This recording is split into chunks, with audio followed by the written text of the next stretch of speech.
Welcome back. সবাই কেমন আছেন? আশা করি আপনারা সবাই অনেক, অনেক ভালো রয়েছেন। আজকে আমি আপনাদেরকে শোনাবো একজন বাক প্রতিবন্ধীর জীবনে ঘটে যাওয়া এমন কিছু ঘটনা যে সে কথা বলতে পারত না, কিন্তু তার সঙ্গে এমন অনাকাঙ্ক্ষিত অনেক ঘটনাই ঘটেছে, যেগুলো শুনলে আপনাদের চুপ কপালে উঠে যাবে। আপনারা একটাই কথা ভাবতে থাকবেন যে আসলেই কি মানুষের সাথে এরকম ঘটনা ঘটতে পারে? কোনো জিন একজন মানুষকে কি এভাবে শাস্তি দিতে পারে? তার পাপের প্রতিশোধ কিভাবেই নিল? তাই আজকে শুধু আপনাদের মধ্যে একটাই ঘটনা শেয়ার করব। এই বাক প্রতিবন্ধী ছেলেটার সাথে ঘটে যাওয়া তার জীবনের ভয়ঙ্কর কিছু ঘটনা আমি আপনাদের সামনে উপস্থাপনা করব। তাই বেশি কথা বলবো না, চলুন আমরা মূল ঘটনায় ফিরে যাই। যেভাবেই লেখা আছে আমি ঠিক সেভাবেই পড়ছি। আমি কথা বলার শক্তি হারিয়ে ফেলি একটা অনাকাঙ্ক্ষিত দুর্ঘটনায়। ওই একটা ঘটনা আমার জীবনকে সম্পূর্ণ এলোমেলো করে দেয়। আমি আমার স্বাভাবিক জীবন এবং পরিবার থেকে অনেক দূরে চলে যাই। সময়টা ছিল ২০১৮ সাল। সিলেটের শাহজালাল মাজারে গিয়েছিলাম। এই প্রথমবার বাসে করে যেতে প্রায় রাত ১২টা বেজে গেল। তাই মাজারের কাছেই একটা হোটেলে উঠলাম। ফ্রেশ হয়ে রাতের খাবার খাওয়ার জন্য বের হলাম। পেটে অনেক খিদা, কিন্তু তেমন কোনো হোটেল খোলা পেলাম না এত রাতে। একটা হোটেল খোলা পেলাম, তারা সব হিসাব কিতাব করে এখনই হোটেল বন্ধ করবে এই অবস্থা।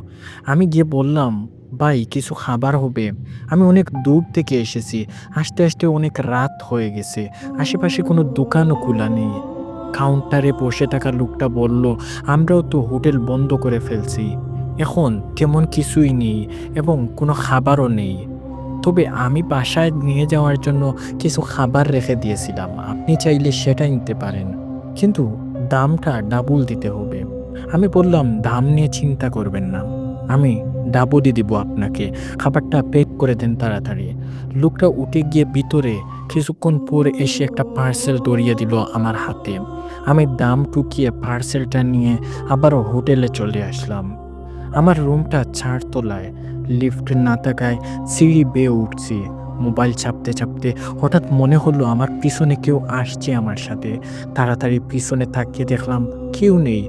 মনের ভুল ভেবে যখনই সামনে তাকিয়ে আবারও হাঁটা দিব, তখনই সিঁড়ির ওপর হন্ততন্ত হয়ে একটা পাগল টাইপের লোক এসে বলল, "খাবার দে।" আমি একটু ভয় পেয়ে উৎপ্রান্ত হয়ে গেলাম।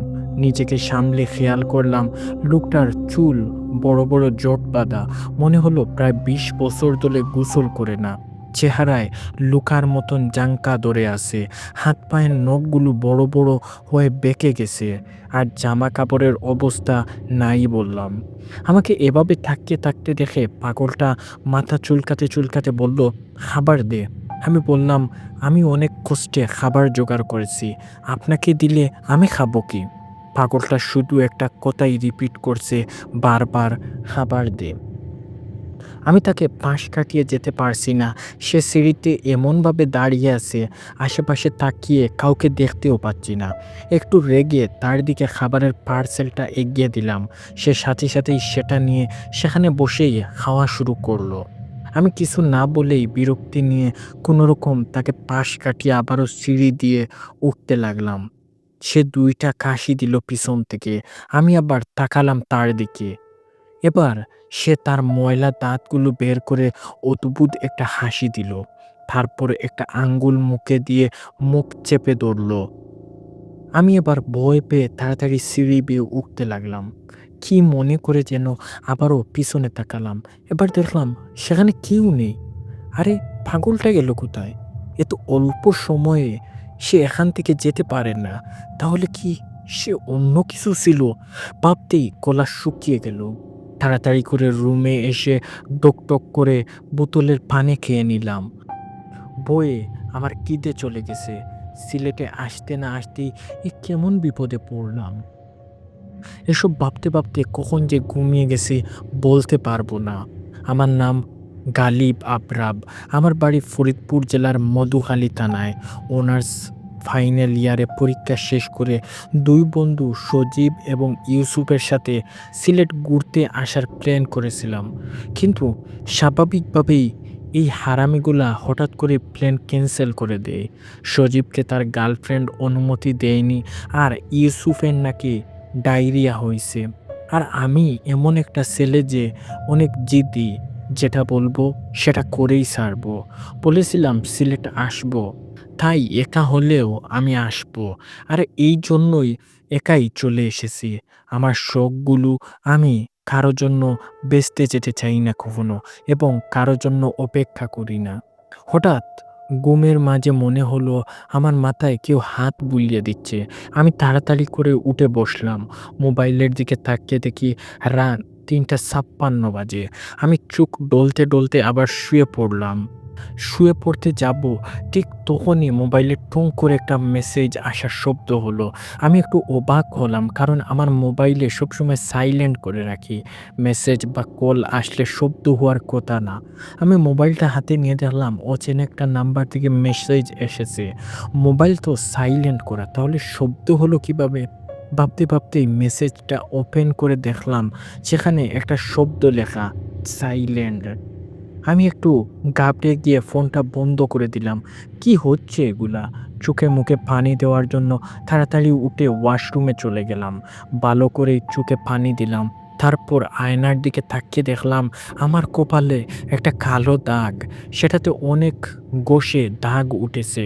পারলাম না, এই দাগ তো আগে ছিল না, তাহলে এখন হলো কিভাবে? কেমনে? কেমন যেন সবকিছু অদ্ভুত লাগছে। ওয়াশরুম থেকে বের হয়ে খাটে এসে আবার শুয়ে পড়লাম। এদিকে আমরা দেখতে পাই গলিব ওয়াশরুম থেকে বের হয়ে তার আয়নার কাছে কিছু রক্তের ছুটা এসে পড়ল। সেই রক্তের ছিটা দিয়ে যেন আঙ্গুল দিয়ে কুসকুস শব্দ করে লেখা, সাইলেন্ট। চোখ লেগে এসেছে প্রায়। তখনই আবার মোবাইলে টুং করে মেসেজ আসলো।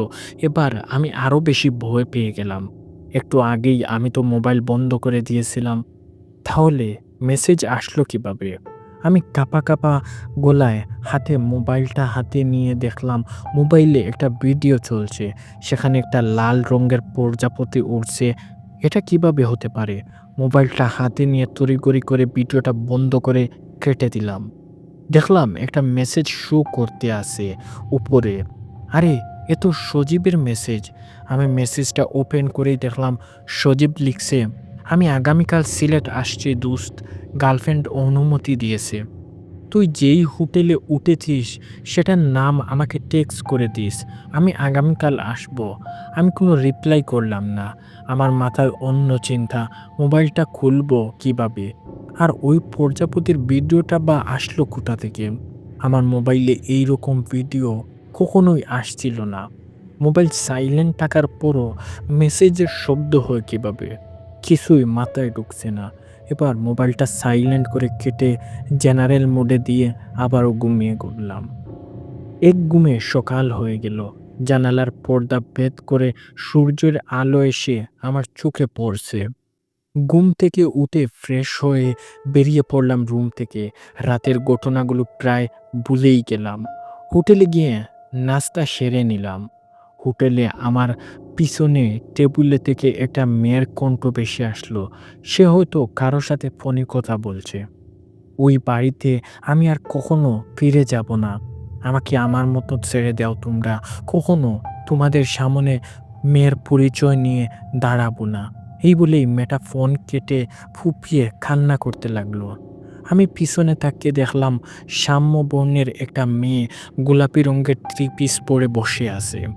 সাথে একটা ব্যাগ, বোঝাই যাচ্ছে বাড়ি থেকে পালিয়ে এসেছে মনে হয়। মেয়েটা শ্যাম বর্ণের হলেও চেহারায় অদ্ভুত একটা মায়া আছে। প্রথম দেখাতেই যে কেউ, কোনো ছেলে ঘায়েল হয়ে যাবে। সরাসরি করে কথা বলতে গেলে হয়তো আমাকে চোর বাটপার ভাবতে পারে। তাই অন্য একটা আইডিয়া আসলো মাথায়। আমি ফোনটা বের করে এমনই কানে দিয়ে মেয়েটাকে শুনিয়ে শুনিয়ে বলতে লাগলাম, তুমি কি ভেবেছিলে বাবা? আমি তোমার কথা মতো ওই দাঁত উঁচা পেটনিটাকে বিয়ে করে নিব? আমারও একটা পছন্দ অপছন্দ আছে। সেটা তুমি একবারও জানতে চাওনি আমার কাছে। তাই আমি তোমাকে কিছু না বলেই বাড়ি থেকে চলে পালিয়ে আসছি। আমাকে খোঁজার চেষ্টা করবে না। আমি আমার মতোই থাকতে চাই। তখনই আমার ফোনের রিং বেজে উঠল। আমি একটু ইতস্তত করে দেখলাম সজীব ফোন করেছে। মেয়েটার দিকে তাকিয়ে দেখলাম রাগান্বিত দৃষ্টিতে আমার দিকে তাকিয়ে আছে। আমি বলদের মতন দাঁত বের করে দিয়ে ফোনটা রিসিভ করে বললাম, "হালার পুত, ফোন দেওয়ার আর সময় পেলি না।" কি একটা কাঁচা শরম পেলাম মেয়েটার কাছে। ওপাশ থেকে সজীব বলল, "মেয়েটা মানে ওইখানে গিয়ে কাউকে পটিয়ে ফেলেছিস নাকি মামা? কি করছিস তুই? আমি আসতাছি। হোটেলের নামটা তাড়াতাড়ি টেক্সট কর।" আমি বললাম, "তোর জন্যই পটাইতে পারলাম না। সব জায়গায় গাবলা গরস তুই। ফোন রাখ।"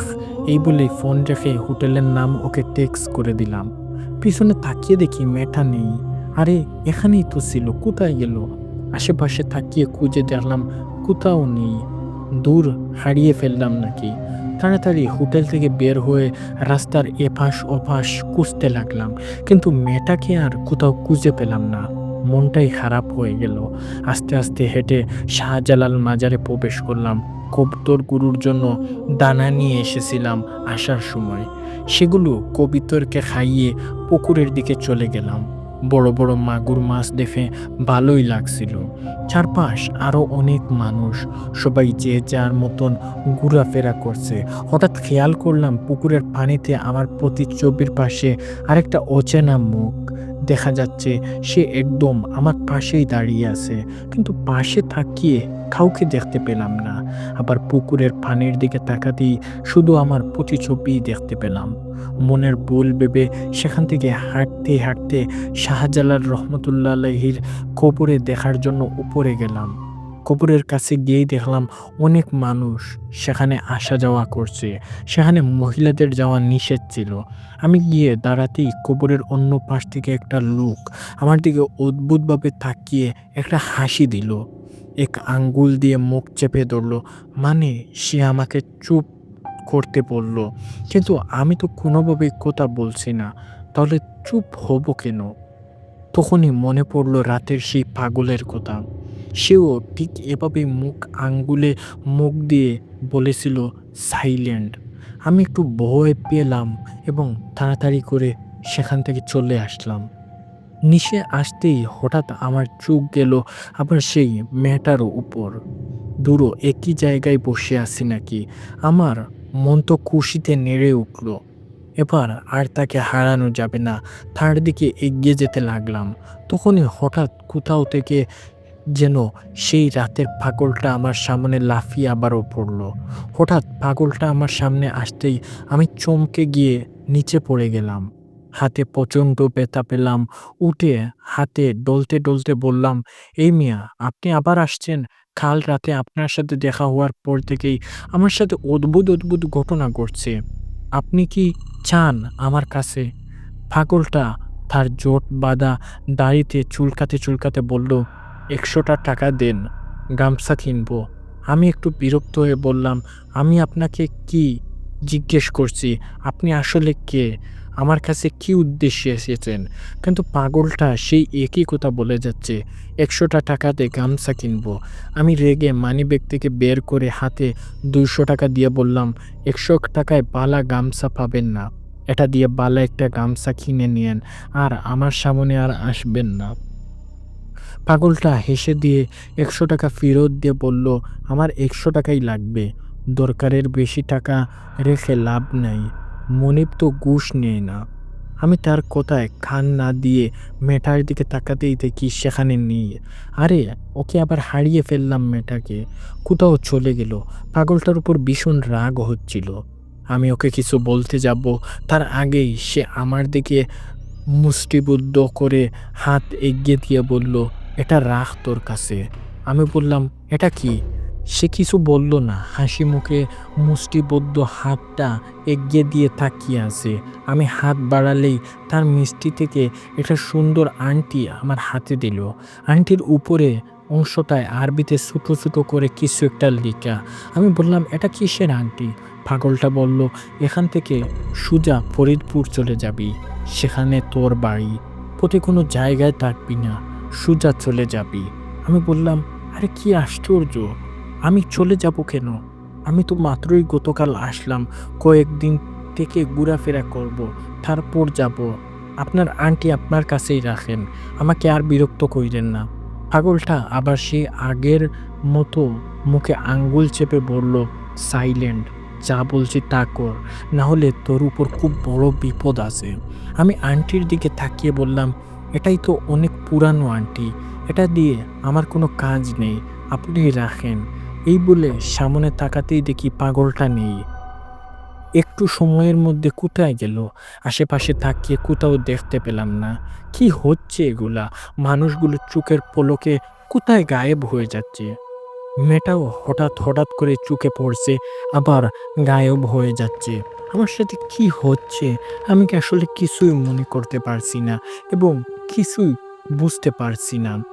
কি মনে করে আংটিটা পরে নিলাম। তারপর মাজার থেকে বের হতে যাব, তখনই আবার সেই মেয়েটাকে দেখতে পেলাম। কবুতরগুলোকে দানা ছিটিয়ে ছিটিয়ে দিচ্ছে। আমার মনে আবারও লাড্ডু ফুটতে লাগলো মেয়েটাকে দেখে। মহারানী তাহলে এখানে? আমি ধীরে ধীরে মেয়েটার পাশে গিয়ে দাঁড়ালাম।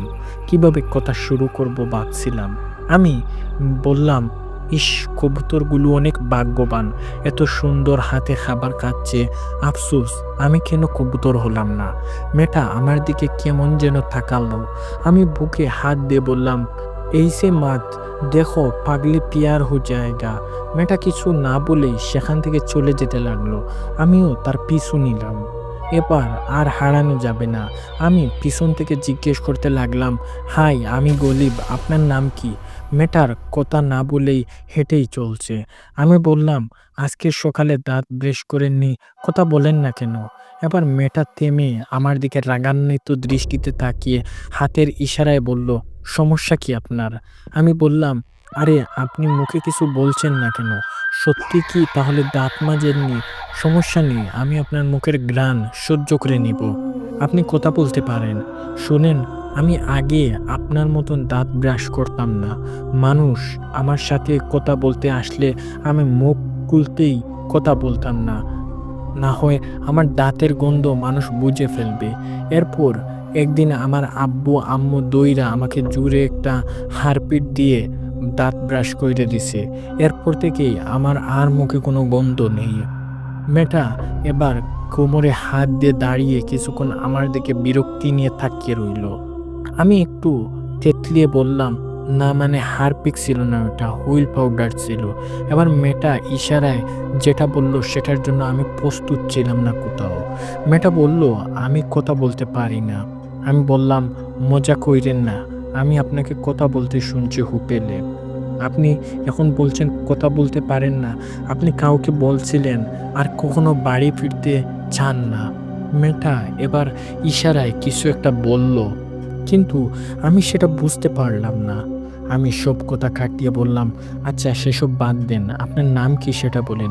মেয়েটা ইশারা হওয়ায় ওপর লিখে বুঝালো, আরফিন। আমি বুঝতে পারলাম মেয়েটার নাম আরফিন। তবুও মজা করে বললাম, আবুল। এটা আবার কেমন নাম? এটা তো ছেলেদের নাম হয়। মেয়েটা একটু রেগেই আমাকে ইশারা দিয়ে লিখতে চাইলো, কিন্তু আমি তাকে থামিয়ে দিয়ে বললাম, থাক, লিখতে হবে না, বুঝতে পারছি আপনার নাম আফরিন। আফরিন আর কিছু বলল না, আবারও হাঁটা দিল সামনে। আমি তার পিছু করতে যাব, এমন সময়ই পিছন থেকে কাউকে ডাক দিল, এই গাল্লিব। আমি পিছনে তাকিয়ে দেখি সজীব ৩২টা দাঁত বের করে এগিয়ে আসছে। আমি আবার সামনে তাকিয়ে দেখি আফরিন নামের মেয়েটা নেই, আবারও কোথায় যেন হারিয়ে গেল। সজীব এসেই আমাকে জড়িয়ে ধরে বলল, মাম্মা, চলে আসছি। এখন দুই বন্ধু মিলে উড়াধুরা ঘোরাফেরা করব। কিন্তু তুই কেন মেয়েটার কথা বলছিলি ফোনে? সে কোথায়? পটিয়ে ফেলছিস নাকি? তোর বাড়ি কই? কার সাথে আসছো এখানে? বাবা কি করে? তার কোনো বোন আছে নাকি? আমি ওর মুখ চেপে ধরে বললাম, সাইলেন্ট, আর কথা বলিস না। এত কথা বলিস কেন? তোর জন্য দ্বিতীয়বারের জন্য মেয়েটাকে হারিয়ে ফেললাম। একটু আগেই আমার সাথে ছিল, কথা বলছিলাম, তুই পিছন থেকে ডাক দিয়ে আমার পেছ লাগিয়ে দিলি। সজীব বলল, দূর যা, কি করিস এগুলা? তুই তো এখানে একান্তই দাঁড়িয়েছিলি, আমি তো কাউকে দেখতে পেলাম না। আমি বললাম, "তুই তো কানা, দেখবি কেমনে? এখানে চল হোটেলে যাই। ফ্রেশ হয়ে বিকালে বের হবো ঘুরতে।" আমরা হোটেলে চলে আসলাম। পথে পুরোটা সময় আমার চোখ আফরিনকে খুঁজছে। মেয়েটা মুহূর্তের মাঝেই গায়েব হয়ে যায় কিভাবে বুঝি না। আমি স্পষ্ট মেয়েটাকে কথা বলতে শুনছিলাম, কিন্তু সে বলল সে নাকি কথা বলতে পারে না। নিশ্চয়ই মজা করছে আমার সাথে। রুমে গিয়ে ফ্রেশ হয়ে দুই বন্ধু গল্প গুজব করছিলাম। তখন সজীবের চোখ পড়ল আমার হাতের আংটিটার দিকে। সজীব বলল, "আংটিটা তো সুন্দর রে, কয় টাকা দিয়ে নিছোস?" হঠাৎ আমার মনে পড়ল পাগলটা বলছিল সোজা বাড়িতে চলে যেতে আমাকে। কিন্তু আমি তো গেলাম না। তাহলে কি আমার কোনো ক্ষতি হবে? কি হতে পারে? আমি সজীবকে সবকিছু বলে বললাম। ১ম থেকেই সজীব সব শুনে আংটিটা ওর হাতে নিয়ে নেড়েচেড়ে বলল, "এখানে আরবিতে কিছু লেখা আছে দেখ।" আমি বললাম, "হ্যাঁ, সেটা তো আমি দেখতে পাচ্ছি। কিন্তু আরবিতে পড়তে জানলে এর অর্থ জানি না।" সজীব বলল, "আরে আমার বাপে তো হুজুর, তাই আমি এটা বুঝবো দাঁড়া।" সজীব ভালোভাবে কিছুক্ষণ লেখাটা পড়ে বলল, "এখানে লেখা আছে সমিতা, এর অর্থ হলো চুপ করা।" আমি সজীবকে থামিয়ে বললাম, "তার মানে ইংরেজিতে যাকে বলে সাইলেন্ট। এটাই তো বারবার দেখছিলাম আমি। পাগলটা আমাকে বারবার সাইলেন্ট শব্দটা বলে। তাহলে কেমন গোল দাদায় পড়লাম রে ভাই। আন্টিটা আমি ফেলে দেই। আমার মনে হয় এই আন্টির সাথে বড় কোনো রহস্য লুকিয়ে আছে। আমি এসব ঝামেলায় পড়তে চাই না।" সজীবের হাত থেকে আংটি নিয়ে জানালার দিকে ছুঁড়ে ফেলে দিলাম। সজীব বলল, "কিছু না বুঝেই আংটিটা ফেলে দেওয়া উচিত হয়নি।" আমি বললাম, "বাদ দে তো। এখন একটু ঘুমাবো।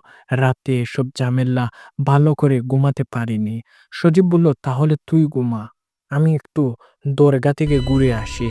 আসার সময় খাবার নিয়ে আসবো পার্সেল করে।" আমি বললাম, "ঠিক আছে যা, তাড়াতাড়ি আসিস।" সজীব বলল, "ঠিক আছে, যা মনে করো। টাকা দেও। টাকা ছাড়া তো খাবার আনবো কিভাবে?" আমি বললাম, "তুই টাকা পয়সা নিয়ে আসিসনি? সিলেট আসলি কিভাবে? বাস ভাড়া কই পাইলি?" সজীব বলল, "আরে মানিব্যাগে ভুলে বাসায় ফেলে এসেছি। পকেটে ৫০ টাকা ছিল। সেটা দিয়ে তো সিলেট আসা যাবে না। তাই ৫০ টাকা দিয়ে একটা চকলেটের ডিব্বা কিনে ট্রেনে সেগুলা বিক্রি করতে করতে চলে এসেছি। ৬ টাকা লাভ হয়েছে। সিলেটে আসা হয়েছে বিনা টিকিটে।" আমি হাসতে হাসতে বললাম, "তুই একটা জিনিস মামা।" এরপর সজীবের হাতে কিছু টাকা দিলাম। ও চলে গেল হাসতে হাসতে। আমি শুয়ে শুয়ে আফরিন নামের মেয়েটার কথা ভাবছিলাম। কত মায়াবী ওর চেহারা। চোখগুলো যখন বাতাসে উড়েছিল তখন অশ্রুতা হার মানবে ওর কাছে। আবার কি দেখা যাবে ওকে? নাকি ওকে চিরতরের জন্য হারিয়ে ফেললাম? কোথায় গেলে পাবো ওকে? পাগলটা আমার মাথার কাছে বসে আছে এবার। আমি চোখ খুলেই ওর তার দিকে এক দৃষ্টিতে তাকিয়ে আছি। সে বলল, "আন্টিটা কেন ফেলে দিলে তুই? তোকে না বলছিলাম সোজা বাসায় চলে যেতে?" আমি কিছু বলতে যাব, তখনই সে আমার মুখ চেপে ধরল আর বলল, "সাইলেন্ট।" আমি খেয়াল করলাম একটা কালো ছায়া রুমের এক কোণায় দাঁড়িয়ে আছে। আমি হাতের ইশারায় ওই ছায়াটার দিকে দেখালে পাগলটা বলল, "সে তার আংটিটা নিতে এসেছে। তুই তো সেটা ফেলে দিয়েছিস। এখন কোথায় থেকে দিবি বল?" আমি কথা বলার চেষ্টা করেও কিছু বলতে পারিনি। মনে হচ্ছিল আমার গলায় কিছু একটা আটকে গেছে। আমার কথা বাইরে হচ্ছে না। হঠাৎ কালো ছায়াটা ধীরে ধীরে এগিয়ে আসতে লাগলো। আমি ভয়ে ছটফট করতে লাগলাম। মুখ দিয়ে কোনো শব্দ বের হচ্ছিল না। শুধু গুঙগানির মতন আওয়াজ করতে লাগলাম। পাগলটা চুপচাপ বসে আছে, মুখে অদ্ভুত একটা হাসি দিয়ে। ছায়াটা এসে ঠিক আমার বুকের উপর চেপে বসলো। তারপর আমার গলা চেপে ধরে কার্কশ গলায় বলল, "আমার আংটিটা ফেরত দে।" আমি দম নিতে পারছিলাম না। মনে হচ্ছিল বুকের উপর ভারী একটা পাথর চাপা দিয়ে রাখা হয়েছে। আমার নিঃশ্বাস যখন প্রায় বন্ধ হয়ে আসছিল, তখন সে আমার গলা ছেড়ে দিল। তারপর ধীরে ধীরে অদৃশ্য হয়ে গেল। আমার পুরো শরীর যেন একদম হালকা হয়ে গেল। পাগলটা এখনো সেই অদ্ভুত হাসি নিয়ে তাকিয়ে আছে। হঠাৎ পাগলটা আমি সেই আংটিটি পড়েছিলাম সেই আঙ্গুলটা ধরে কামড় দিল জুড়ে। আমার আঙ্গুল জুড়ে ফিকসি দিয়ে রক্ত বের হতে লাগলো। আমি ব্যথায় কাতরাতে লাগলাম।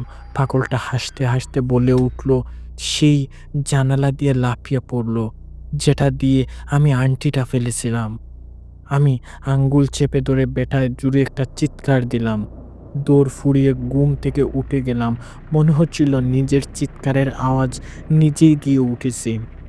তার মানে এটা একটা স্বপ্ন ছিল। তাড়াতাড়ি হাতের দিকে তাকিয়ে দেখলাম সত্যি সত্যি আমার আঙ্গুল থেকে রক্ত পড়ছে। আর সবচেয়ে ভয় পেয়ে গেলাম তখন, যখন দেখলাম আংটিটা আমার আঙ্গুলেই।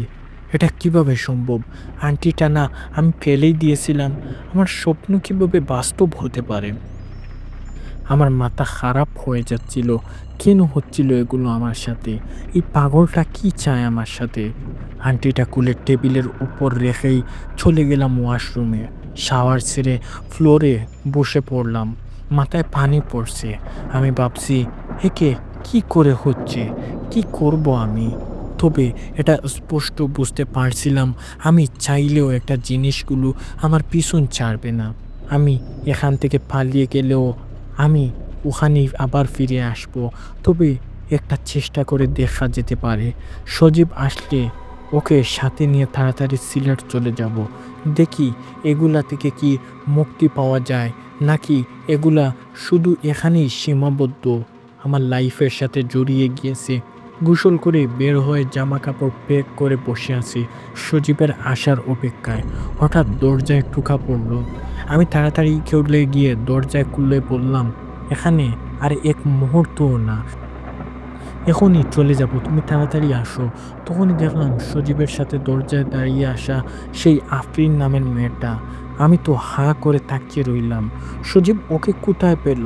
আমি কিছু বলার আগেই মেয়েটা বলল, যেভাবে হাঁ করে আসেন মুখের ভিতর তো মশা ঢুকে যাবে, আপনি একটু সাইলেন্ট হন।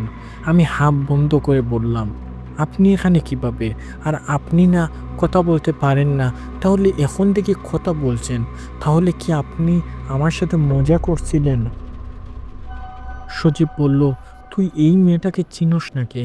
আমি সজীবকে টান দিয়ে ওর কানের কাছে গিয়ে বললাম, এই তো সেই মেয়ে যার কথা তোকে আমি বলছিলাম, তুই ওকে কোথায় পেলি? সজীব বলল, আরে দরগায় গিয়ে দেখলাম মেয়েটা বসে বসে কান্না করছে। আমি ভেবছিলাম হয়তো আল্লাহর কাছে কোনো দোয়া করছে কেঁদে কেঁদে। পরে জিজ্ঞেস করে বুঝলাম সে নাকি তার বাড়ি থেকে পালিয়ে এসেছে বয়ফ্রেন্ডের সাথে। বয়ফ্রেন্ড তার সব টাকা পয়সা গহনাপত্র নিয়ে ফুটুস, তাই মায়া হলো মেয়েটার জন্য। মেয়েটা রাগান্বিত হয়ে বলল, ওই মিয়া, আমি আপনাকে কখন বলেছিলাম বয়ফ্রেন্ডের সাথে পালিয়ে আসছে? আমি ফালতু কথা বলার আর জায়গা পান না। সজীব বলল, বুঝেন না কেন? এই গল্প বানালেই পাবলিকের ভালোবাসা আর সিম্প্রুটি বেশি পাবেন। তার সাথে মেয়েটা বলল, আমার সাথে সিম্প্রুটি দরকার নেই, আমি যাচ্ছি। ওই বলে মেয়েটা চলে যেতে লাগলো। আমি তাকে ডাক দিলাম, আফরিন দাঁড়াও। মেয়েটা থমকে দাঁড়িয়ে আমার দিকে অবাক দৃষ্টিতে বলল, এই আপনি আমার নাম জানলেন কিভাবে? আমি বললাম, কি আশ্চর্য, এটা তো আপনার নাম। আপনি তো নিজেই আমাকে আপনার নাম বলেছেন সকালে যখন মাজারে দেখা হয়েছিল।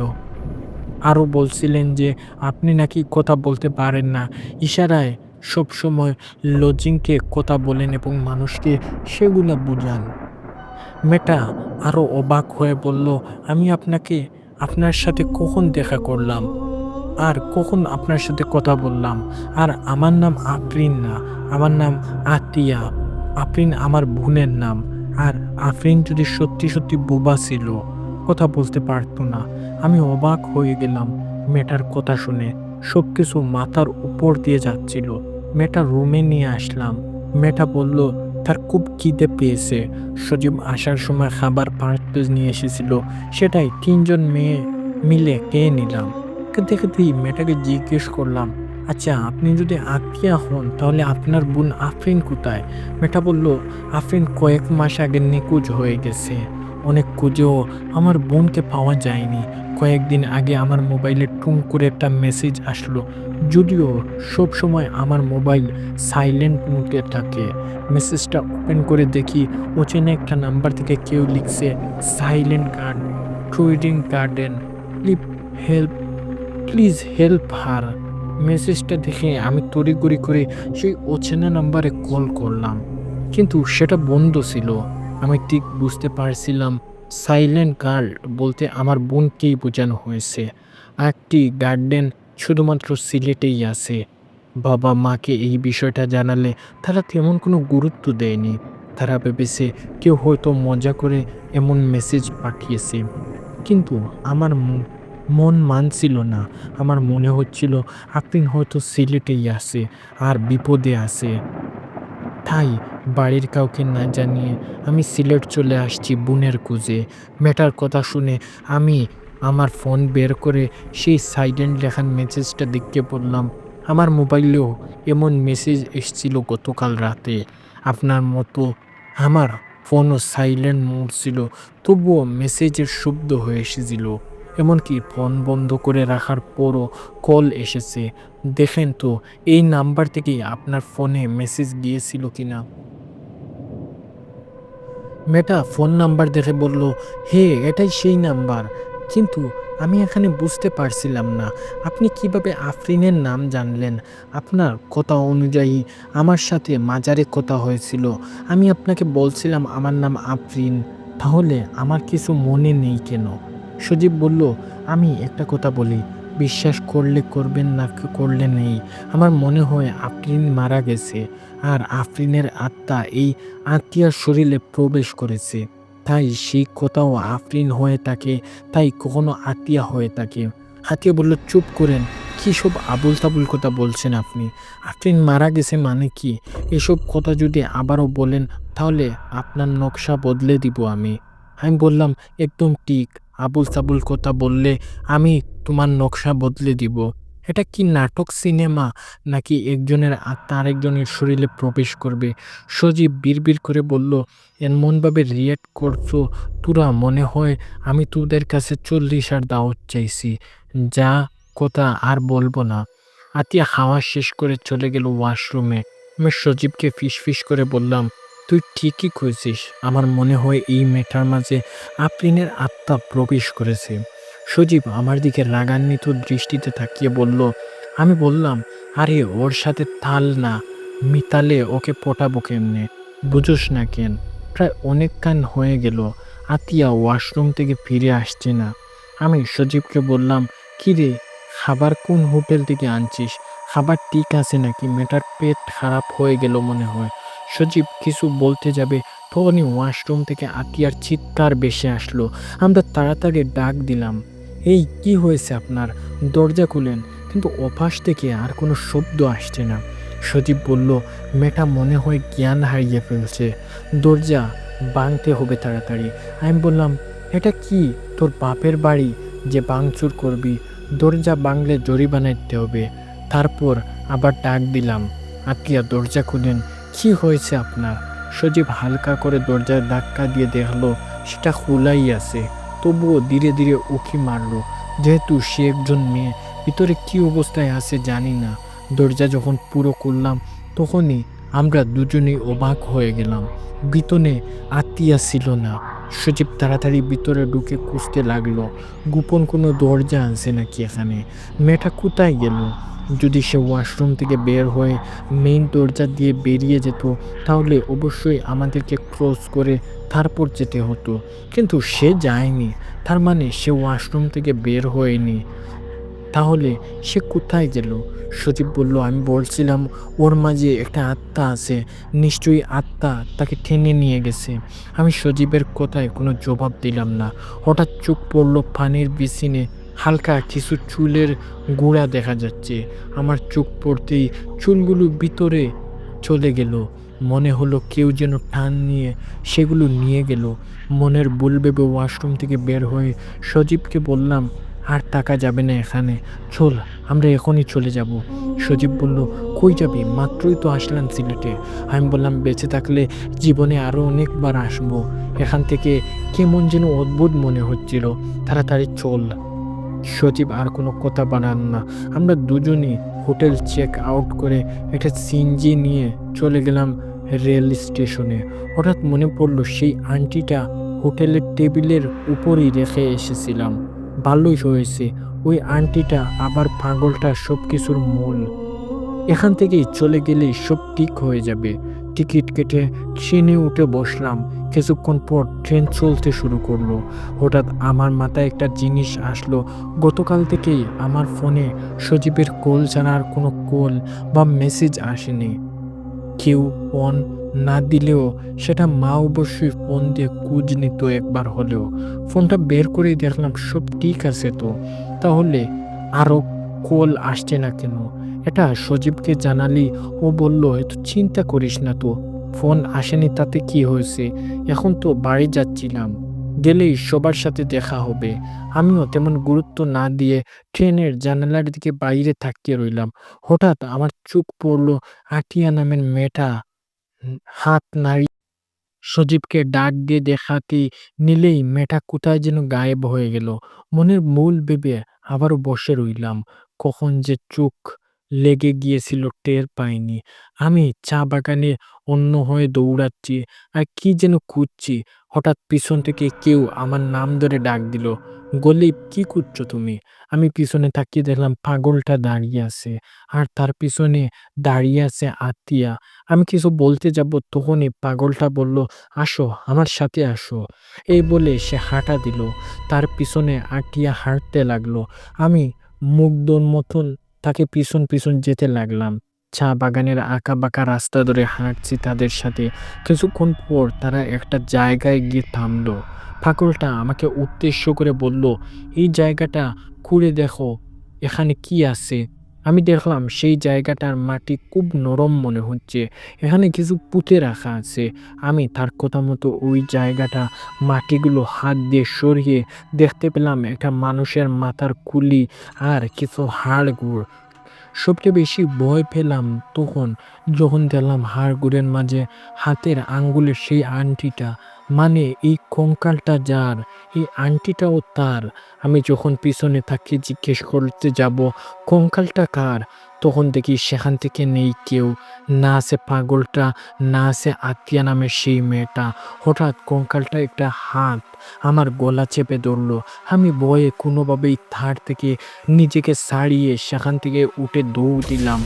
কিসের সাথে যেন উচকা খেয়ে দূরে পড়লাম। আমি ঘুম থেকে লাফ দিয়ে উঠে গেলাম। এটা কেমন স্বপ্ন ছিল? এই কঙ্কালটা কার ছিল? আমি সজীব বলে ডাক দিতেই চারপাশে চোখ পড়ল। আরে আমি তো ট্রেনে নেই।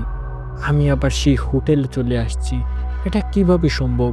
দেখলাম আন্টিটা আমার রুমে কেমন যেন একটা নীল আলো জ্বলছে।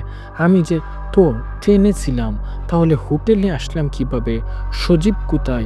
আমি বয়ে বয়ে কাপা গলায় ডাক দিলাম, "সজীব, কই তুই?" হঠাৎ ওয়াশরুম থেকে পানি নাড়ার শব্দ এলো। কেউ মনে হয় হাত মুখ ধৌত করছে। ভাবলাম হয়তো সজীব ওয়াশরুমে। আমি তাড়াতাড়ি গিয়ে ওয়াশরুমের দরজায় টোকা দিয়ে বললাম, "সজীব, তুই কই? ভিতরে নাকি?" ওপাশ থেকে কোনো জবাব এলো না। আমি আবারও ডাক দিতে যাব, তখনই ওয়াশরুমের দরজা খুলে বেরিয়ে এলো আতিয়া নামের সেই মেয়েটা। "আরে, আপনি আসছেন কোথা থেকে? সজীব কোথায়? আমি তো ট্রেনে ছিলাম। তাহলে এখানে আসলাম কিভাবে?" আতিয়া কোনো কথা না বলেই ডেপ ডেপ করে তাকিয়ে রইল আমার দিকে। আমি আবারও বললাম, "আতিয়া, আপনি কি আমার কথা শুনতে পাচ্ছেন?" মেয়েটা এবার বেশ অবাক হয়ে চোখ বড় করে ইশারায় বলল, "আমি আতিয়া না, আমি আফরিন। মাজারে আপনার সাথে দেখা হয়েছিল।"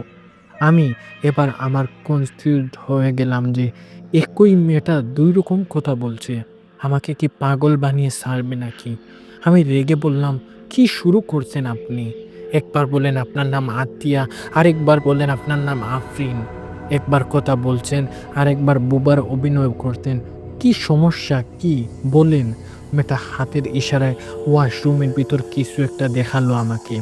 আমি উঁকি মেরে দেখলাম একটা কালো ছায়া দাঁড়িয়ে আছে। আমি তাকে খুব দ্রুত সেটা আয়নার মাঝে ঢুকিয়ে গেল। আমি ভয় পেয়ে বললাম, "এটা কি ছিল?" মেয়েটা হাসি মুখে ইশারায় বলল, "আমিই ছিলাম এটা, আমি।"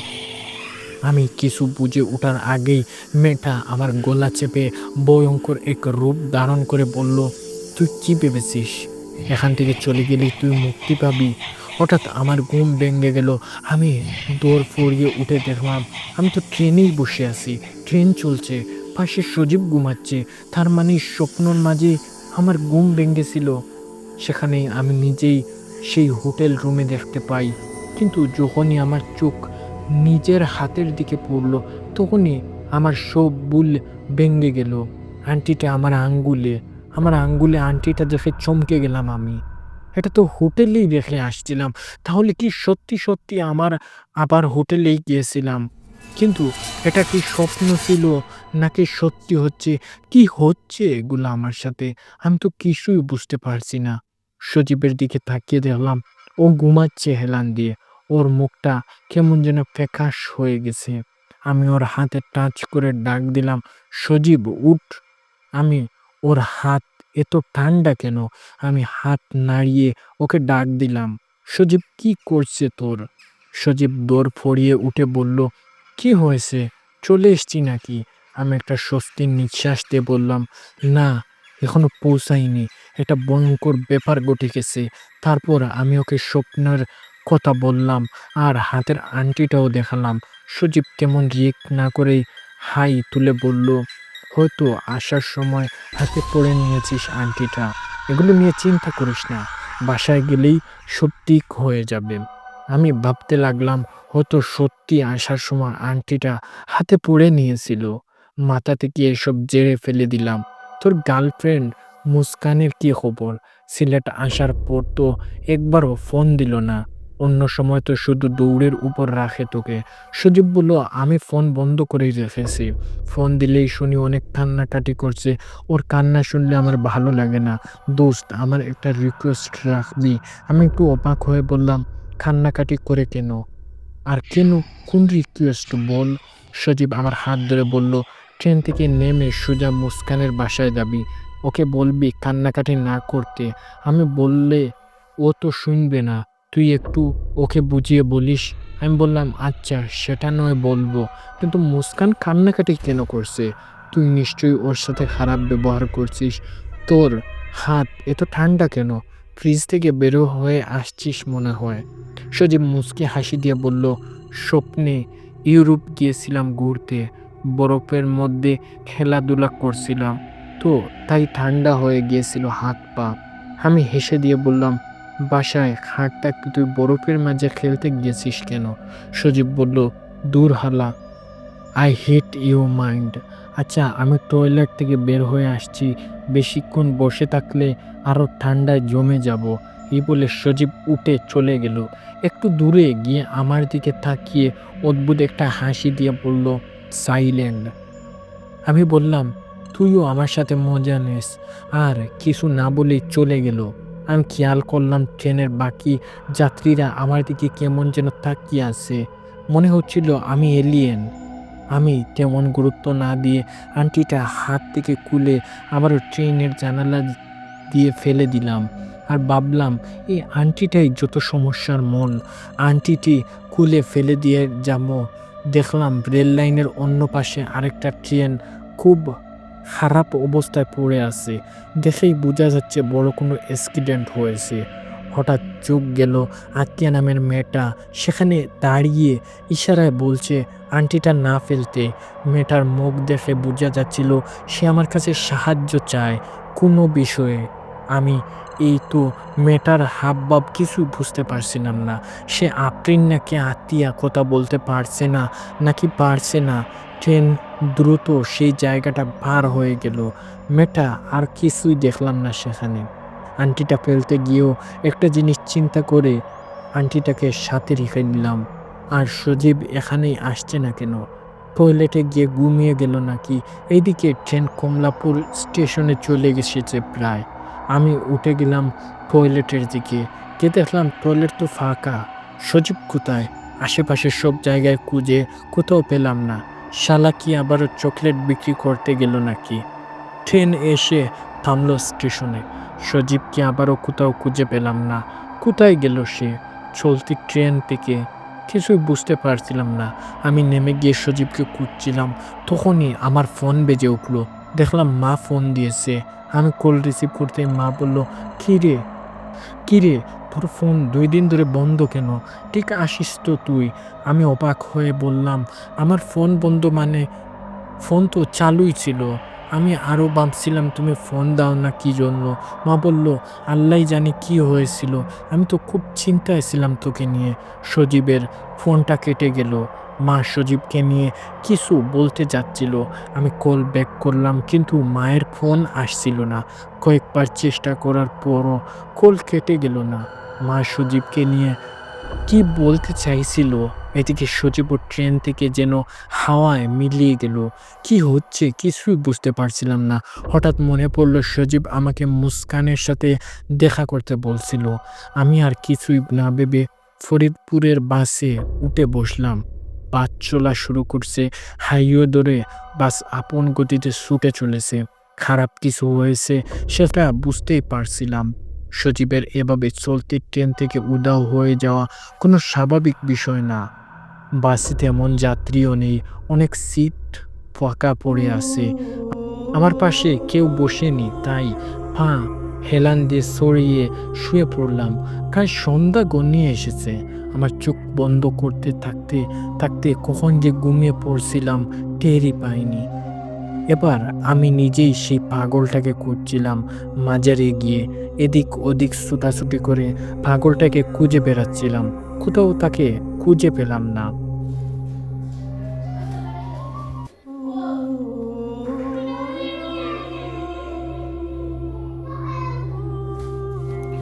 তাদের মাঝে তুমি একজন। আফরিন নামের বুবা মেয়েটার সাথে অনেক বড় অন্যায় হয়েছে। সে তোমার সাহায্য চায়। তুমিই পারো তাকে সাহায্য করতে। আমি বললাম, কি হয়েছে আফরিনের সাথে? পাগলটা হেসে বলল, সেটা তোমাকেই খুঁজে বের করতে হবে ছেলে। এই আংটিটা ফেলে দিও না। এই আংটি তোমাকে খুঁজে বের করতে সাহায্য করবে আফরিনের সাথে কি হয়েছিল। আমি বললাম, তাহলে এখন আমরা কি করা উচিত? পাগলটা অদ্ভুত একটা হাসি দিল আর বলল, সাইলেন্ট, চুপ থাকো। সময় হলে ঠিকই সব কিছু বুঝতে পারবে। আমার হঠাৎ করে ঘুম ভেঙে গেল। উঠেই নিজের চোখ ডলতে ডলতে দেখলাম বাস এখনো চলছে। রাত হয়ে গেছে। মেয়েটা আমার কাছে সাহায্য চায়। তার মানে সজীবের কথাই ঠিক। মেয়েটা মারা গেছে আর এখন তার বোনের শরীরে থাকা সেই জিনটা তার বোন আতিয়া, কিন্তু সে নিজেও জানে না। যখন সে আতিয়ার শরীরে থাকে তখন আতিয়া কথা বলতে পারে না। আর আফরিন বুবা ছিল। এখন কিছুটা বুঝতে পারলাম। তাহলে আমি আবার সিলেট ফিরে যাব মুস্কানের সাথে দেখা করে। আমি চাইলেও আফরিন আর এই আন্টিটা আমার পিছু ছাড়বে না। তাই এটা শেষ করে তবেই ফিরব। বাস ফরিদপুরে পৌঁছাতে পৌঁছাতে রাত প্রায় 11:30 বেজে গেছে। মুস্কানের বাড়ি ফরিদপুর সদরে ছিল। আমি হেঁটেই সেখানে রওনা দিলাম। চিকন গলি ধরে হাঁটছি। হঠাৎ খেয়াল করলাম কয়েকটা কুকুর আমার পিছু নিয়েছে। আমি থমকে গিয়ে কুকুরকে থেমে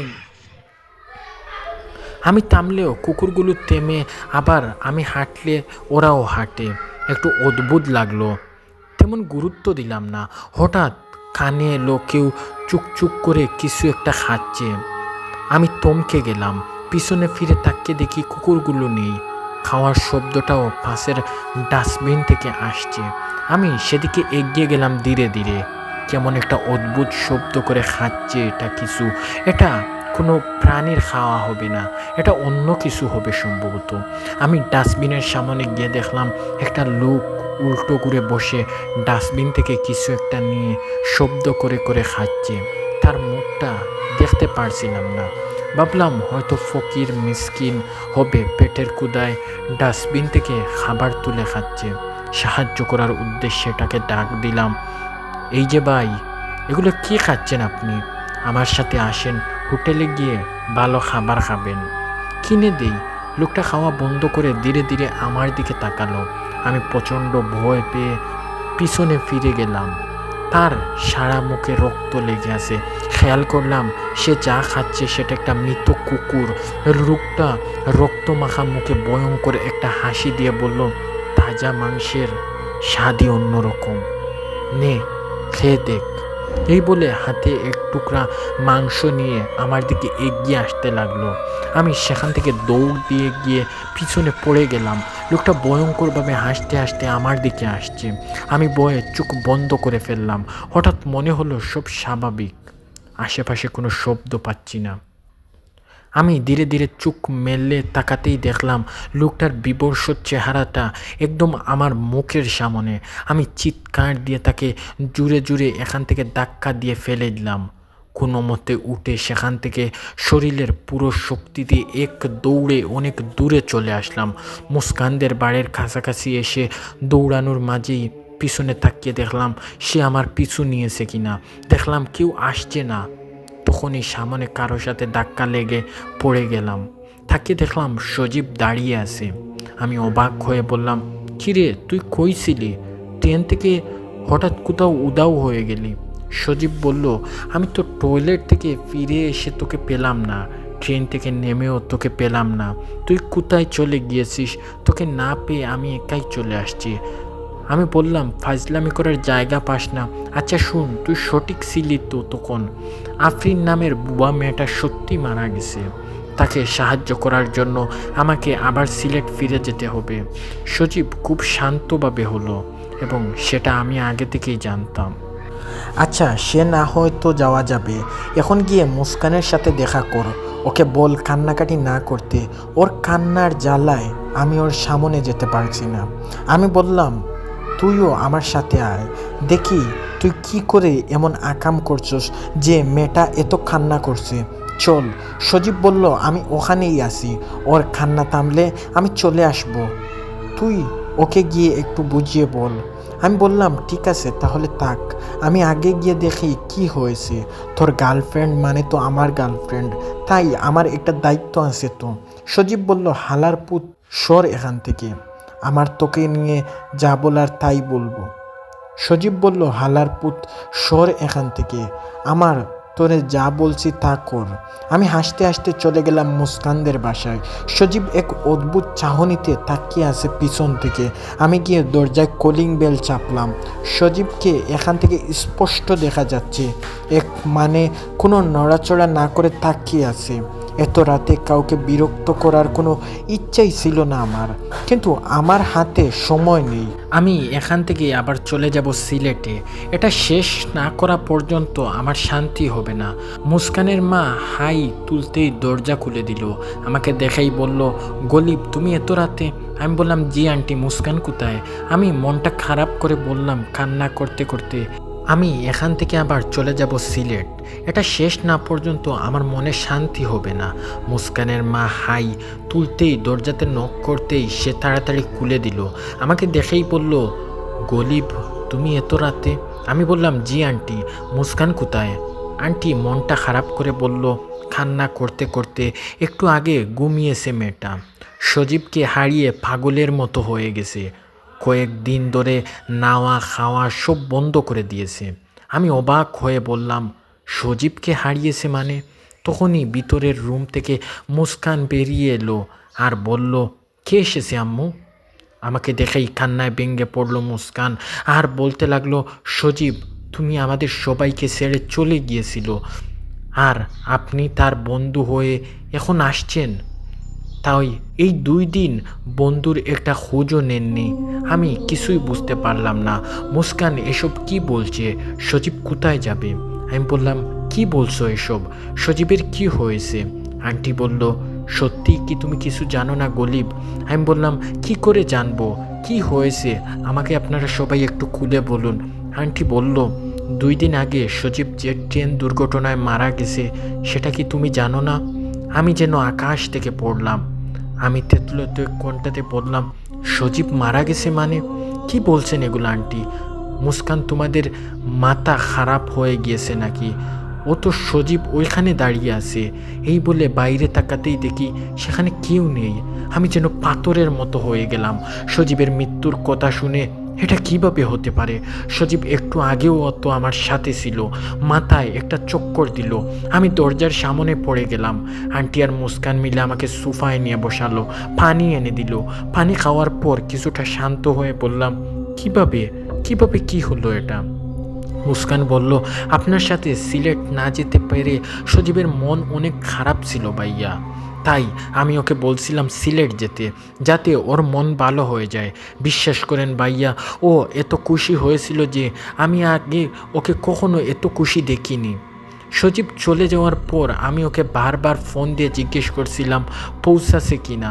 শেষবার যখন ওর সাথে আমার কথা হয় তখন বলছিল ট্রেনে আছে, কিন্তু কিছুক্ষণ পর যখন আমি ওকে কল দেই তখন ও আর ফোন রিসিভ করে নাই। আমার চিন্তা বাড়তে লাগলো। কয়েকবার ট্রাই করার পরও সজীব ফোন তুললো না। হঠাৎ আম্মু চিৎকার করে বলল, সজীব সিলেটগামী ট্রেন অ্যাক্সিডেন্ট হয়েছে একটু আগে, টিভিতে খবর দেখাচ্ছে, ভিডিওতে দেখাচ্ছে।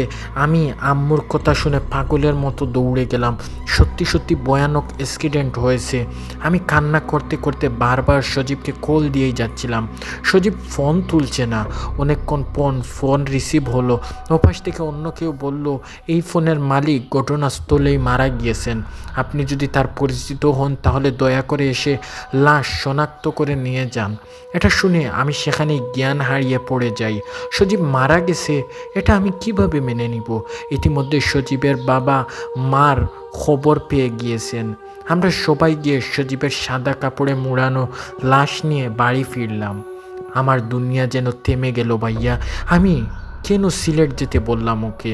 আমি যদি জানতাম এমন কিছু হবে তাহলে ওকে নিয়ে নিজের কাছেই ধরে রাখতাম। এতটুকু বলেই মুস্কানের আবার কান্নায় ভেঙে পড়ল। আমি তো প্রায় বিশ্বাস করতে পারছিলাম না সজীব আর নেই। নিজের সবচেয়ে ভালো বন্ধু আমার সাথে মৃত্যুর পরও দেখা দিয়েছে। আমার চোখ দিয়েও পানি চলে আসলো। 2 দিন আগেই সব কথা আমার মনে পড়তে লাগলো। সজীব আমার সাথে হোটেলে ছিল, কিন্তু হোটেলের কাউন্টারের ছেলেটা সজীবের কোনো ছবি বা আইডি কার্ড চায়নি। সজীব আতিয়া নামের মেয়েটাকে রুমে নিয়ে এসেছিল। মেয়েটা সজীবকে না চিনেই তো ওর সাথে রুমে আসবে না। তার মানে আতিয়া সজীবকে চিনে। ট্রেনে ওঠার সময় আমার টিকিট চেক করলেও সজীবের টিকিট চেক করা হয়নি। ট্রেনের বাকি যাত্রীরা আমার দিকে উদ্ভুতভাবে তাকিয়েছিল। তার মানে কেউ সজীবকে দেখতে পায়নি। তারা ভাবছে আমি একা একাই কথা বলছি। সব মনে করে নিজের চেহারা চেপে কাঁদতে লাগলাম। আমি তখনও কেন বুঝলাম না সজীব আর নেই। সজীব আমাকে কিছু বলতে চেয়েছিল হয়তো। হঠাৎ আমার মনে পড়ল সেই পাগলের কথাগুলো। আত্মার জগৎ, আমাদের জগতের মাঝে পাতলা একটা দেওয়াল আছে। অপূর্ণ ইচ্ছা পূরণ করার জন্যই আত্মারা মানুষকে দেখা দেয়। তাহলে কি সজীবের মৃত্যুর পিছনে অন্য কোনো কারণ আছে? ও কেন আমাকে দেখা দিল? আমি বললাম, সজীবের কবর কোথায় দেওয়া হয়েছে? আন্টি বলল ওদের পারিবারিক কবরস্থানেই দেওয়া হয়েছে। মুস্কান বারবার অনুরোধ করছিল কবরটা যেন এখানে দেওয়া হয়, কিন্তু কেউ সেটা শুনেনি। আমি বললাম, আন্টি আমি মুস্কানের সাথে একটু কথা বলতে চাই। আন্টি বলল, ঠিক আছে, ওকে একটু বুঝাইও বাবা, মানুষ তো চিরকাল বাঁচে না, সবাইকে একদিন চলে যেতে হবে। কান্নাকাটি করলেও সজীবের আত্মা আরও কষ্ট পাবে। এই বলে আন্টি ভিতরের রুমে চলে গেল। আমি মুস্কানকে বললাম, এখন আমি একটা কথা বলবো, তোমাকে যা শুনলে তুমি বিশ্বাস করবে কি না আমি জানি না। সজীব এই 2 দিন আমার সাথেই ছিল। ওর মৃত্যুর হয়েছে সেটা আমি জানতাম না। এমনকি তোমাদের বাসায় আসার আগেও ওর সাথে আমি কথা বলছি। ও বাইরে দাঁড়িয়েছিল। মুস্কান খুব অবাক হয়ে বলল, ভাইয়া কি বলছেন আপনি? তার মানে আমি যা দেখি তা আমার চোখের ভুল না? আমি বললাম, তুমি আবার কি দেখো? মুস্কান বলল, আমি সজীবকে দেখতে পাই দূর থেকে, কাছে যেতেই অদৃশ্য হয়ে যায়। আমি তো ভেবেছিলাম এটা আমার মনের ভুল, কিন্তু সজীব আপনার সাথে ছিল এটা শোনার পর আমি বিশ্বাস করলাম সজীব কিছু বলতে চায়। আমি বললাম, এখানে কোনো কিছুই নেই। আমাদের সব প্রশ্নের উত্তর সিলেটে আছে। এটা বুবা মেয়ে, তার বোন, একটা পাগল আর সজীবের মৃত্যু, সব যেন একই সুতায় গাঁথা। আমাকে সিলেট যেতে হবে। মুস্কান বলল, এত রাতে সিলেট কিভাবে যাবেন? কাল সকালে আপনার সাথে আমিও যাব। আমিও জানতে চাই সজীবের সাথে কি হয়েছিল। আমি বললাম, তোমার আম্মু কি তোমাকে অনুমতি দিবে? মুস্কান বলল, সেটা আমি দেখে নিব। তারপর মুস্কান আমাকে একটা রুম দেখিয়ে দিল থাকার জন্য। আন্টিও তেমন কিছু বলল না। আমি ফ্রেশ হয়ে গিয়ে শুয়ে পড়লাম, কিন্তু কিছুতেই আমার ঘুম আসছে না। বারবার সজীবের চেহারাটা ভেসে উঠছে। এক পর্যায়ে বুঝতে পারলাম বাইরে থেকে কেউ আমার নাম ধরে ডাকছে, গলিব, এখন থেকে ঘুমানোর সময় নেই। আমি তাড়াতাড়ি উঠে বসলাম। জানালার পর্দা টেনে বাইরে তাকিয়ে দেখলাম তিনটা অবয়ব দেখা যাচ্ছে। আমি চোখ পরিষ্কার করে ভালোভাবে তাকাতেই বুঝতে পারলাম তিনজনের একজন হচ্ছে সজীব, আরেকজনের নাম আতিয়া এবং আতিয়া মেয়েটা, আর অন্যজন সেই পাগলটা। তারা আমাকে হাতের ইশারায় ডাকছে। এবার আমি ভয় পেয়ে গেলাম না, তাড়াতাড়ি উঠে বাইরে চলে গেলাম। গিয়ে দেখলাম কেউ নেই সেখানে। আমি চিৎকার করে ডাকতে লাগলাম, সজীব কই তুই, সামনে আয়। আশেপাশে তাকিয়ে কাউকে খুঁজে পেলাম না। আমি আরও জোরে জোরে চিৎকার করতে লাগলাম। চিৎকার শুনে মুস্কান এবং তার আন্টি দুজনেই বেরিয়ে এলো। আমাকে জিজ্ঞেস করলো কি হয়েছে। তারা দুজনে খুব ভয় পেল। আমি বললাম, আমরা এখনই সিলেট যেতে চাই এবং এখনই যেতে হবে। এখন আমার ঘুমানোর সময় না, কিছু একটা ভুল হয়েছে, তো সমাধান না করা পর্যন্ত আমার ঘুম হারাম। মুস্কান তার আম্মুর কাছে অনুমতি চাইলো আমার সাথে যাওয়ার জন্য। প্রথমে সুজা না করে দিলেও পরে রাজি হলো। আন্টি জানে আমি অনেক ভালো ছেলে, আমাকে নিজের ছেলের মতো দেখে। আর মুস্কান আমার বোন, তাই নিজেদের গাড়ির চাবি এনে দিল আমাকে আর বলল, আমার মেয়ে সহি সালামতে ফিরিয়ে আনবি বাবা। আমিও আন্টিকে কথা দিলাম, বন্ধুকে হারিয়েছি, বন্ধুর রেখে যাওয়া ওর সবচেয়ে স্পেশাল মানুষটার কোনো ক্ষতি হতে দিব না আমি। চিন্তা কইরেন না। মুস্কান আর আমি গাড়ি নিয়ে রওনা হলে গেলাম সিলেটের উদ্দেশ্যে। রাত তখন প্রায় 4টা বাজে। মুস্কান গাড়ির পিছনে সিটে বসে আছে, আমি ড্রাইভ করছি। মাথায় তখন একটাই চিন্তা, সজীবের সাথে কি হয়েছে, সজীব আতিয়াকে কিভাবে চিনে।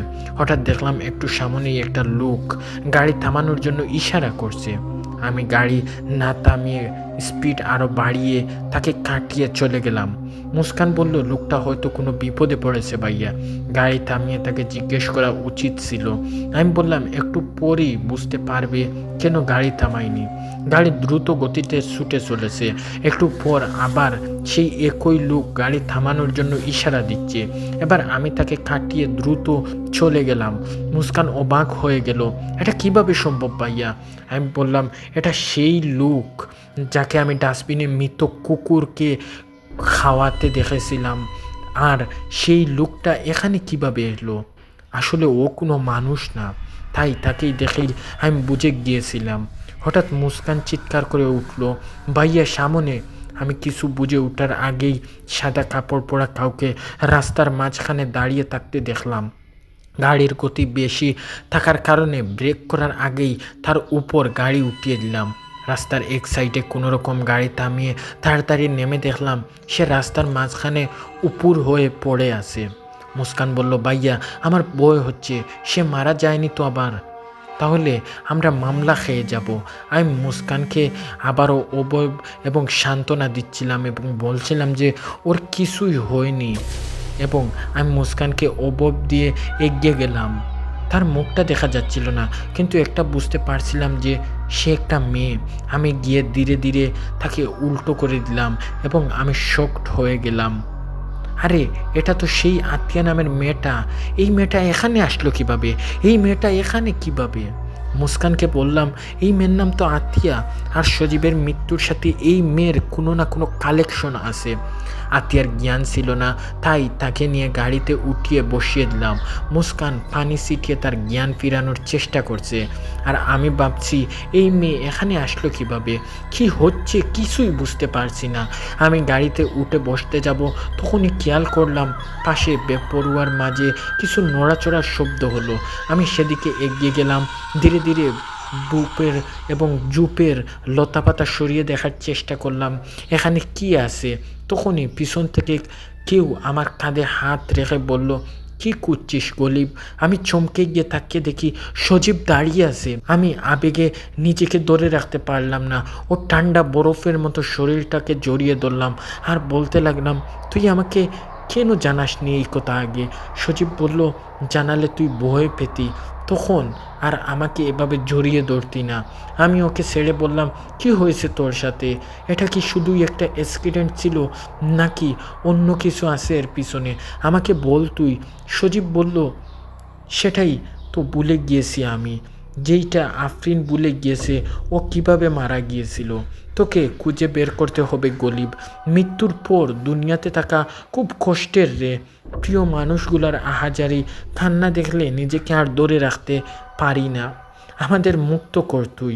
আমি বললাম, কিভাবে শুরু করব, কোথা থেকে শুরু করব, কিছুই বুঝতে পারছি না। সজীব বলল, চা বাগানের কোনো এক স্থানে আফরিনের দেহটা পুঁতে রাখা হয়েছে, সেটা খুঁজে বের কর, তাহলেই অনেক কিছুর উত্তর খুঁজে পেয়ে যাবি। আর হাতের আংটিটাও কখনো হারাইছিস না। এটা থেকে রক্ষা পারলে সব কিছু থেকে, এটা থেকে রক্ষা করবে, এটা তোকে রক্ষা করবে সব কিছু থেকেই। আমি বললাম, ঠিক আছে, তাহলে তাই করব। মুস্কানের সাথে দেখা করবি না? মেয়েটা তোর জন্য পাগলের মতন হয়ে গেছে। সজীব হালকা হেসে বলল, মায়া জিনিসটা খুব অদ্ভুত, তাই না? ভালো সবাইকে বাসা যায়, কিন্তু সবার প্রতি মায়া জন্মায় না। আমি আর মায়া বাড়াতে চাই না। এখন আমার জগৎ আর মুস্কানের জগৎ সম্পূর্ণ আলাদা। তুই ওকে দেখে রাখিস, খেয়াল রাখিস। আমি বললাম, ঠিক আছে, আমি এটা শেষ না করা পর্যন্ত গড়ে ফিরবো না। তোকে কথা দিলাম, আমি খুঁজে বের করব তোর মৃত্যুর রহস্য। এখন তাহলে যাওয়া যাক। সজীব বলল, তাহলে সিলেট দেখা যাচ্ছে। আমি তোদের সাথে সব সময় ছায়া হয়ে থাকবো। আর আতিয়াকে আমি এখানেই নিয়ে এসেছি। মেয়েটার দিকে খেয়াল রাখিস, ওর বোনের মৃত্যুর রহস্য ওকে ঘিরে রেখেছে। এই বলে সজীব আস্তে আস্তে হেঁটে চলে গেল। একটু দূরে গিয়ে হাওয়ায় মিলিয়ে গেল। আমি তাড়াতাড়ি গাড়িতে ফিরে আসলাম। দেখলাম এখানে আতিয়া জ্ঞান ফিরেনি। মুস্কান মনমারা হয়ে দাঁড়িয়ে আছে। সজীব এসেছিল, তাই না ভাইয়া? আমি কি বলবো ভেবে পাচ্ছিলাম না। আমতা আমতা করে বললাম, হ্যাঁ সজীব তোমাকে কাঁদতে বারণ করেছে। তুমি কাঁদলে ওর অনেক কষ্ট হয়, এই জন্যই তোমাকে সামনে আসেনি তোমার। মুস্কান চোখের পানি মুছে বলল, আমি আর কাঁদবো না ভাইয়া। ওকে বলবেন শেষবারের জন্য যেন আমার সাথে একটু কথা বলে। আমি কিছু বলবো না। চুপচাপ গাড়ি চালাতে লাগলাম। সিলেট পৌঁছাতে সকাল 9টা বেজে গেল। পথেই আতিয়ার জ্ঞান ফিরেছে। উঠেই অনেক অবাক হয়েছি যখন শুনেছি সজীব মারা গেছে। সেও এটা বিশ্বাস করতে পারছিল না, কারণ সজীব আমাদের সামনে এমনভাবে ছিল যে বুঝতেই পারিনি ও মারা গেছে। স্বপ্নে পাগলটা আমাকে চা বাগানের একটা খবরের মতো কিছু একটা দেখিয়েছিল, যেখানে একটা মাথার কুলি আর হাড় গুড়ছিল। তার মানে আফরিনকে সেখানেই পুঁতে রাখা হয়েছে। কিন্তু সিলেটে তো চা বাগান অনেকগুলা, আমি গিয়ে কোথায় খুঁজবো? সব কিছু আমার সাথে মাজার থেকেই শুরু হয়েছিল। তাই সেই মাজারের আশেপাশে কোনো চা বাগান হবে। আর আমার জানা মতে সিলেটের ক্রিকেট স্টেডিয়ামের সাথে অনেক বড় একটা চা বাগান আছে। আমার মন বলছে সেখানে গেলেই কিছু না কিছু পাবো। তাই গাড়ি নিয়ে চলে গেলাম সোজা ক্রিকেট স্টেডিয়ামের কাছে। গাড়ি থেকে নেমে চা বাগানে প্রবেশ করলাম তিনজন একসাথে। আতিয়া এবং মুস্কানকে বলে দিলাম, মাটির কোনো স্তূপ আছে কি না দেখে আমাকে জানান। খুঁজতে খুঁজতে অনেকটা পথ বেয়ে এলাম, কিন্তু তেমন কিছুই পেলাম না। ক্লান্ত হয়ে তিনজন একই জায়গায় বসে পড়লাম। আশেপাশে আরও অনেক পর্যটক ঘোরাফেরা করছিল নিজেদের মতোই করেই। হঠাৎ আমার আঙ্গুলে থাকা আংটিটা গরম হতে শুরু করলো। আমি সেটা খুলতে চাইলেও খুলতে পারছি না। মনে হচ্ছিল আঙ্গুলের সাথে একদম আঁকড়ে ধরে আছে। আতিয়া এই প্রথম আংটিটির দিকে খেয়াল করে বলল, এটা তো আমার বোন আফরিনের আংটি, আপনার কাছে কিভাবে এলো?